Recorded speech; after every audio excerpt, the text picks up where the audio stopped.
Saudara-saudari yang dikasihi Tuhan, salam damai sejahtera dalam kasih Kristus. Pada kesempatan ini, kita akan melihat beberapa tradisi dalam perayaan Natal dan maknanya bagi kita. Sebagaimana memperingati sebuah kelahiran, Natal kerap kali disambut dengan gemerlap dan gegap gempita oleh umat Kristen di seluruh dunia. Lampu kerlap-kerlip dipasang, pohon Natal didirikan, musik dialunkan, makanan-makanan beraroma lezat disajikan, dan kado-kado dibagikan. Saudara-saudari yang dikasihi Tuhan, hingar-bingar perayaan Natal seperti ini terus berlanjut dari tahun ke tahun dan menjadi tradisi bagi umat Kristen. Hampir tak muncul pertanyaan tentang semua kebiasaan itu. Lantas, apa kata gereja atas tradisi ini? Dan yang paling penting, adakah makna dari tradisi yang selama ini kita kenal itu? Saudara-saudari yang dikasihi Tuhan, ada beberapa hal yang perlu kita lihat. Pertama, asal-muasal pernik Natal. Asal-muasal pernik-pernik Natal mulai dari yang penampilannya paling heboh oleh Santa Claus. Ia berasal dari Eropa dan profesinya adalah seorang uskup. Nama aslinya adalah Nicholas dari Myra, terkenal sebagai orang yang dermawan yang hidup di abad keempat. Menunggangi kuda putih dan mengenakan jubah merah, ia berkelana membagikan hadiah pada malam hari. Kemudian ia meninggal pada tanggal 6 Desember. Tetapi legenda tentang dia tetap hidup. Di berbagai negara, dia dikenal dengan nama yang berbeda. Di Belanda yang akhirnya mempengaruhi Indonesia, dikenal dengan Sinterklaas yang artinya Santo Nicholas. Di berbagai negara berbahasa Inggris, dia dipanggil Santa Claus. Yang kedua, tradisi Natal. Sebagaimana dikutip dari Direktorium Kesalehan Umat dan Liturgi Konferensi Wali Gereja Indonesia, tradisi perayaan Natal rupanya justru bersifat reflektif dan personal. Ada sebuah tradisi yang biasa dilakukan oleh umat Kristen Katolik menjelang perayaan Natal, yaitu novena Natal. Novena Natal ini merupakan salah satu ungkapan kesalehan dan keimanan umat Kristen kepada Yesus Kristus. Novena Natal terdiri dari serangkaian doa yang dipanjatkan selama 9 hari berturut-turut dan dilaksanakan mulai dari tanggal 17 Desember. Ini bisa dilaksanakan secara bersama-sama di gereja atau di rumah bersama seluruh anggota keluarga. Periode waktu tersebut ditetapkan karena merupakan hari-hari terdekat menjelang perayaan Natal. Dengan novena Natal, umat Katolik diharapkan semakin dipersiapkan imannya untuk menerima kedatangan Yesus. Saudara-saudari yang dikasihi Tuhan, yang berikut adalah tentang kandang Natal. Kandang Natal adalah miniatur kandang domba tempat Yesus Kristus dilahirkan. Miniatur simbolis ini biasa diletakkan di gereja dan di rumah. Terdapat sejumlah unsur dalam kandang Natal itu. Beberapa di antaranya adalah berupa patung Bunda Maria, patung Santo Yosef, bayi Yesus yang terbaring di atas tumpukan jerami, domba, lembu, keledai, dan 3 orang majus yang datang mengunjungi Yesus.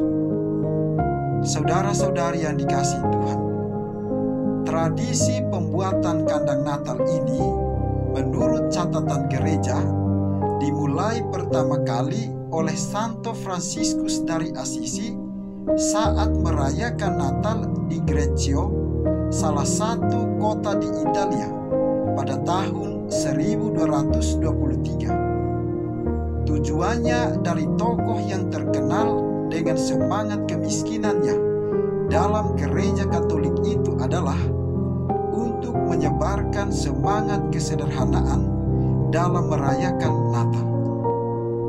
Saudara-saudari yang dikasihi Tuhan, dalam Alkitab diceritakan bagaimana Yesus dilahirkan di kandang domba, dibaringkan di atas palung, tempat makanan ternak, dan ditemani oleh para gembala. Semangat keprihatinan itulah yang ingin disebarkan dalam kandang Natal, bukan kemewahan. Saudara-saudari yang dikasihi Tuhan, hal yang berikut adalah tentang pohon Natal. Pohon Natal pertama kali diperkenalkan pada era 1500-an. Sebagian orang mengatakan tradisi itu datang dari Jerman. Yang lain lagi mengatakan dari Latvia. Sementara ada yang mengatakan kebiasaan itu dibawa oleh Santo Bonifacius pada abad ke-7.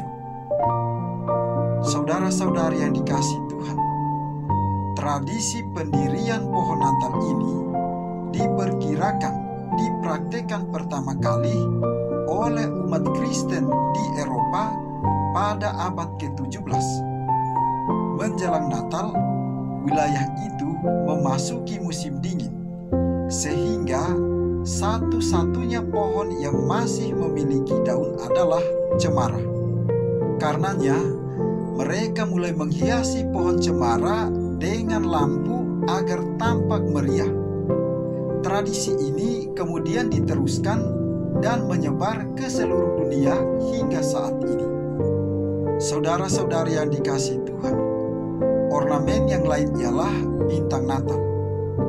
Bintang Natal atau di beberapa tempat dikenal sebagai bintang berekor. Dalam Alkitab diceritakan, ketika Yesus lahir, sebuah bintang yang bersinar terang muncul di langit timur. Bintang itu juga yang digunakan sebagai penunjuk jalan oleh 3 orang Majus dari timur untuk datang mencari Yesus. Saudara-saudari yang dikasihi Tuhan, hal yang berikut adalah perjamuan Natal. Perjamuan Natal secara sederhana dapat diartikan sebagai momen kumpul seluruh anggota keluarga. Tuan rumah dibantu anggota keluarga yang lain menyediakan aneka ragam makanan untuk disantap secara bersama-sama. Namun, tidak menutup kemungkinan apabila ada anggota keluarga yang membawa makanan untuk juga disantap secara bersama-sama di meja makan. Saudara-saudari yang dikasihi Tuhan, perjamuan ini tidak lupa pula didahului pemanjatan doa. Bahkan di beberapa negara ada yang menambahkan rangkaian perjamuan Natal dengan sesi sharing di antara anggota keluarga. Perjamuan Natal dapat dimaknai sebagai ungkapan syukur atas karunia Tuhan di dalam keluarga. Saudara-saudari yang dikasihi Tuhan, hal yang berikut lagi adalah bingkisan Epifani. Bingkisan Epifani adalah pemberian kado atau hadiah. Kado atau hadiah ini dapat dibagikan kepada anggota keluarga atau kepada anak-anak miskin dan di panti asuhan. Dalam praktiknya, di tengah keluarga dan di kalangan remaja, pemberian bingkisan ini jamak pula dimodifikasi dengan acara tukar kado. Saudara-saudari yang dikasihi Tuhan, tradisi pemberian kado ini merujuk pada tindakan 3 orang Majus dari timur yakni Baltasar, Kaspar, dan Melkior, yang memberikan bingkisan kepada Yesus yang baru saja lahir. Namun, Gereja Katolik mengingatkan bahwa tukar kado tetap harus mempertahankan ciri khas Kristiani. Kado yang dipertukarkan hendaknya merupakan ungkapan tulus kesalehan umat serta jauh dari kemewahan, unsur pamer, dan pemborosan. Saudara-saudari yang dikasihi Tuhan, gereja pun menyadari bahwa belum semua umat Katolik memahami tradisi Natal dengan baik. Bahkan ada yang menyimpang, tidak hanya yang berkaitan langsung dengan liturgi. Tradisi itu juga membantu mendekatkan umat pada pemaknaan misteri Natal. Salah satunya keberadaan Sinterklas yang dirupakan sebagai kakek berjenggot putih, berpakaian serba merah, dan memikul karung berisi hadiah untuk anak-anak. Gereja Katolik mengingatkan tradisi-tradisi itu hendaknya tidak dilaksanakan hanya untuk rutinitas. Harapannya, tradisi dijalankan umat semata demi mendekatkan kepada pemaknaan Natal yang sejati. Saudara-saudari yang dikasihi Tuhan, kelahiran Yesus Kristus dapat dimaknai sebagai pemberian Allah yang paling berharga, yakni kehidupan. Pemaknaan Natal kali ini sangat relevan di tengah situasi pandemi COVID-19. Penerapan protokol kesehatan COVID-19 itu adalah suatu bentuk perwujudan dari menghormati dan membela kehidupan. Saudara-saudari yang dikasihi Tuhan, oleh karena itu, mari kita menghayati Natal termasuk dengan mempraktikkan protokol kesehatan di tempat kita masing-masing. Sebab dengan itu kita menghormati dan membela nilai-nilai kehidupan. Gereja Katolik juga berharap agar umat meningkatkan rasa solidaritas di tengah pandemi ini dengan membantu mereka yang berkekurangan atau yang terdampak wabah pandemi COVID-19.